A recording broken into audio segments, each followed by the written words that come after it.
आज हम Fraunhofer diffraction due to single slit के बारे में और डिटेल स्टडी करेंगे।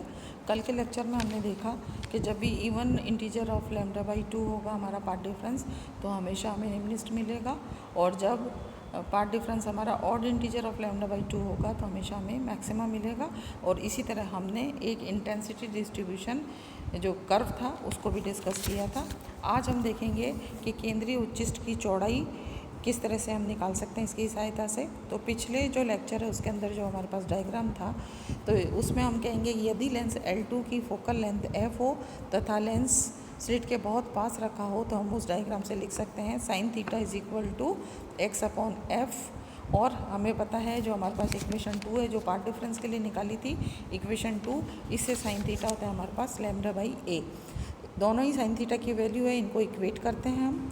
x upon F is equal to lambda upon A या x is equal to F lambda upon ए।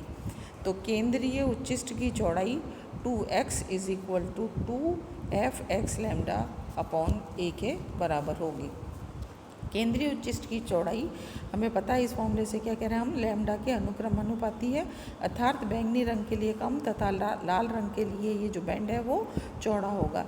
यदि स्लिट चौड़ी हो, ए की वैल्यू ज़्यादा हो तो केंद्रीय उच्चिष्ट सकरा हो जाएगा, और समीकरण 5 के अनुसार ए बड़ा होने पे थीटा छोटा हो जाएगा और अन्य उच्चिष्ट भी केंद्रीय उच्चिष्ट के आसपास आ जाते हैं। परंतु स्लिट अगर सकरी हो, ए की वैल्यू कम हो तो केंद्रीय उच्चिष्ट चौड़ा एवं अन्य उच्चिष्ट भी दूर हो जाते हैं और वे स्पष्ट रूप से दिखाई देते हैं। परंतु ए इज इक्वल टू लैम्डा अगर हो जाता है तो इक्वेशन 7 में हम क्या कहते हैं कि थीटा 90 डिग्री हो जाएगा और केंद्रीय उच्चिष्ट प्लस माइनस 90 डिग्री में फैल जाता है। अब हम देखेंगे कि एकल स्लिट द्वारा विवर्तन प्रतिरूप में तीव्रता वितरण किस प्रकार होता है, या intensity distribution in diffraction pattern of single slit. ये जो डायग्राम बना रखा है हमने, इस डायग्राम से देखें हम क्या कह रहे हैं कि एकल रेखा छिद्र में बिंदु ए तथा बी से थीटा कोण पर निश्चित तरंगों के बीच में हम पहले कैलकुलेट कर चुके हैं, पथांतर होता है ए साइन थीटा। तो कलांतर का फॉर्मूला क्या होता है, कलांतर is equal to 2 pi lambda into path difference. तो जो फेज डिफरेंस की वैल्यू लिखेंगे तो हम फेज डिफरेंस या कलांतर हो जाएगा 2 alpha is equal to 2 pi lambda into a sine of theta के बराबर से। This is equation number 1। अब माना ए बी पर आपतित समतल तरंगाग्र बराबर चौड़ाई की अनेक छोटी छोटी पट्टियों में हम अगर उसको बांट दें और हम ये मानते हैं कि प्रत्येक पट्टी से जो तरंग का आयाम है वो बराबर होगा। परंतु कलांतर हम देख रहे हैं कि जो दोनों एंड्स हैं स्लिट के ए और बी, उसमें बी से ए की तरफ बढ़ते जा रहा है। इन सब तरंगों का परिणामी आयाम अगर हमें ज्ञात करना है तो हम आयामों के सदिश योग के नियम सदिश बहुभुज विधि से ये प्राप्त कर सकते हैं व्यक्तिगत पॉलीगॉन मेथड से। चूँकि प्रत्येक पट्टी का आयाम बहुत छोटा है तथा एक पट्टी से दूसरी पट्टी के बीच कलांतर भी बहुत थोड़ा है, अतएव जो हमने डायग्राम में बनाया उसके हिसाब से हम कह रहे हैं कंपन्न बहुभुज चाप जो हमारा होगा वो ई जी के रूप में प्राप्त होता है। चाप ई जी चाहिए हमें, जो ई जी का चाप है आपका कॉर्ड जो है। यहाँ ई टी प्रारंभिक दिशा है और ई एच अंतिम दिशा है, अतः जी H T angle G H T हो जाएगा आपका 2 अल्फ़ा। और अब यदि के चाप का केंद्र हो तो एंगल ई के जी भी 2 अल्फ़ा होगा। अब हम क्या कह रहे हैं कि यहाँ से हमने ये जो ट्राइंगल है छोटा वाला k E F sine theta is equal to E F upon R के बराबर होगा, अतः E F is equal to R sine theta के बराबर हो गया, जहाँ पे आर चाप की त्रिज्या है। अब हम कह रहे हैं यहाँ देखिए दो चीज़ बन रही है, एक तो है आपकी कॉर्ड और दूसरी है आर्क। ई जी कॉर्ड है जो तो वो लीनियर डिस्टेंस है ये ई एफ जी, और जो आपकी कॉर्ड है कॉर्ड ई जी का मतलब ये जो चाप बना हुआ है आपका ई जी वो होगी, और कॉर्ड का मतलब ये स्ट्रेट लाइन। तो हम कहते हैं कि जीवा ई जी जो है डायग्राम से हम देख रहे हैं वो किसके बराबर हो जाएगी, ई जी बराबर 2 ई एफ, और ये हो जाएगा 2 ई एफ की वैल्यू हम निकाल चुके हैं ऊपर, वो है आपकी आर साइन ऑफ थीटा के बराबर होगी। अब चाप ई जी की लंबाई हम ये पता है हमें कि ये जो चाप है ई जी इसकी चौड़ाई जो है वो हमेशा इसकी जितना बड़ा होगा ये चाप कब होगा, जबकि स्लिट की चौड़ाई ज़्यादा होगी। इसका मतलब स्लिट की चौड़ाई के अनुक्रमानुपाती होगी ईजी की लंबाई। तो हम लिख सकते हैं चाप ईजी is directly proportional to A. A क्या चीज़ है यहाँ पे, ए है हमारे पास स्लिट ए बी की चौड़ाई। चाप ईजी इज इक्वल टू के इंटू ए, अगर ये प्रोपोर्शनलिटी का फैक्टर हटा दिया तो।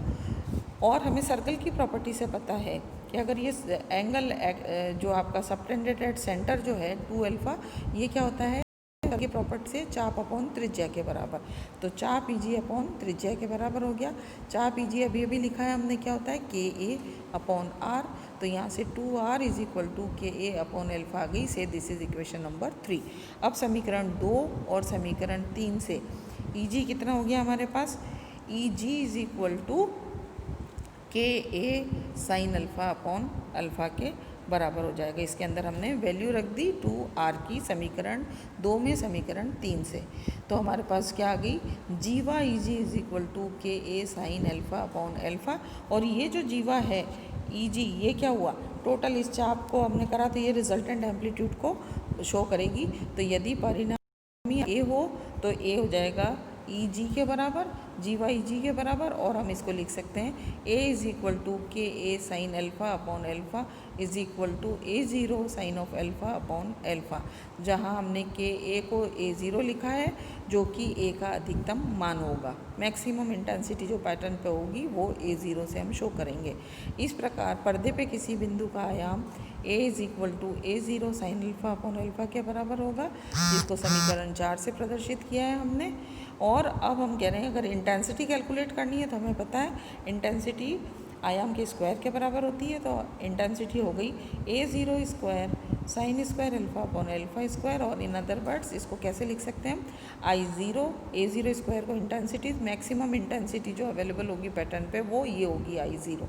तो ए ज़ीरो स्क्वायर को लिख दिया हमने आई ज़ीरो। तो इक्वेशन आ गई finally I is equal to I zero sine alpha upon alpha का whole square. Say this is equation number 5।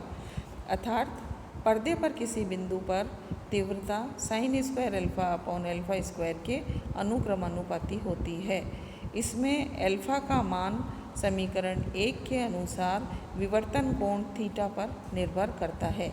तीव्रता वितरण का ग्राफ जो है वो हमें पहले देख चुके हैं हम कि किस तरह से होता है। और यहाँ पे जब हम अलग अलग एंगल निकालेंगे तो इस ग्राफ को हम वापस ड्रॉ करेंगे। अब यहाँ कंडीशन निकाल रहे हैं सबसे पहले हम कि सेंट्रल मैक्सिमा पे इंटेंसिटीज़ कितनी होगी।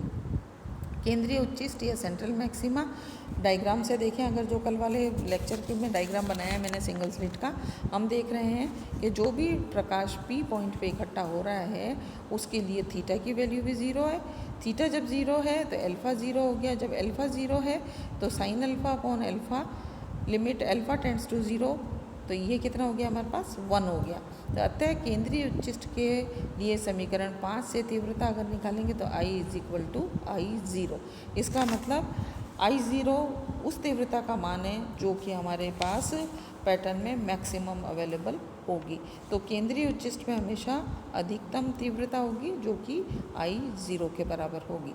कल वाले लेक्चर में यहाँ पे क्योंकि हम देख रहे हैं कि दो तरह के मैक्सिमा मिल रहे हैं, एक सेंट्रल मैक्सिमा है जहाँ पे कि मैक्सिमम वैल्यू होगी इंटेंसिटी की, उसके बाद मिनिमा है, उसके बाद हम जो और मैक्सिमास मिल रहे हैं वो इससे कम इंटेंसिटी के मिल रहे हैं जिनको हम सेकेंडरी मैक्सिमास कह रहे हैं। और सेकेंडरी मैक्सिमास में इंटेंसिटीज़ का वेरिएशन कैसे होता है, मिनिमा पे किस तरह से होता है, ये सारा जो है ये हम कल डिस्कस करेंगे।